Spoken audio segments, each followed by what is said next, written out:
this mountain, you know where I wanna go. Straight down the Mississippi River to the Gulf of Mexico. Everyone who loves rock and roll is saddened by the death of Levon Helm. Levon came to international prominence as part of the band. He sang lead on Up on Cripple Creek, Rag Mama Rag, The Wait, Don't Do It, and The Night They Drove Old Dixie Down. He was a fair guitarist, a fine mandolin player, and one of the most influential drummers in the history of rock and roll. I remember running into Bruce Springsteen at a Levon show once, and Bruce said, "We get so used to hearing versions of the thing. Levon is the thing."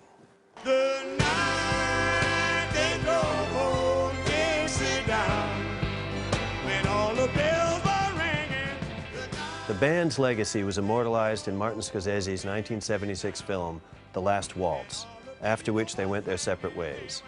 Levon made solo albums, sometimes reunited with other band members, and took up a side career as a character actor. He appeared in movies like The Right Stuff and Coal Miner's Daughter. I believe married life's making you fat, girl. Levon, the key to the town. He was the most honored citizen of Woodstock, New York, where he moved in the 60s. They even celebrated Levon Helm Day. Levon was to Woodstock what Sheriff Andy was to Mayberry. In 1998, Levon learned that he had throat cancer. The news was grim. Even if he recovered, he would probably never talk again. He would certainly never sing again. About 10 years ago, Levon beat the odds. Word went around. Levon was getting better. Levon was talking again. And then, Levon was singing again.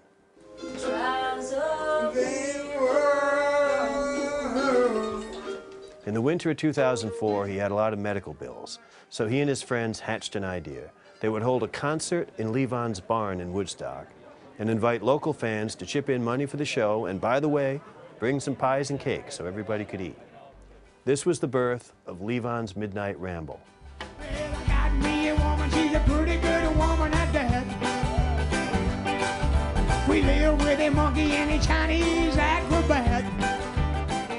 The Ramble became legendary. If you were lucky enough to score a ticket, you could drive up to Woodstock on a Saturday night, head over to Levon's place, and sit around in a small circle while one of the greatest rock and rollers of all time put on a show with his band and any famous friends who dropped by.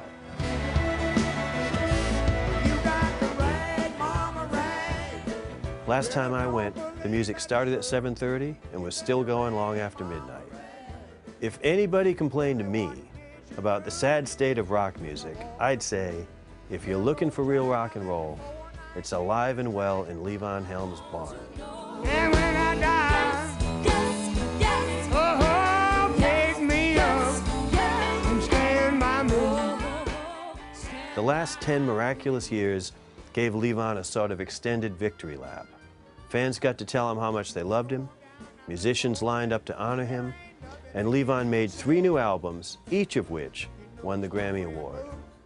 It was as if heaven decided to give Levon an extra decade, just so we could all hear his songs one more time, just to give Levon and the people who loved him a proper chance to say goodbye. Stick around and keep mentally company. In the whole history of rock and roll, no one ever had a greater encore than Levon Helm.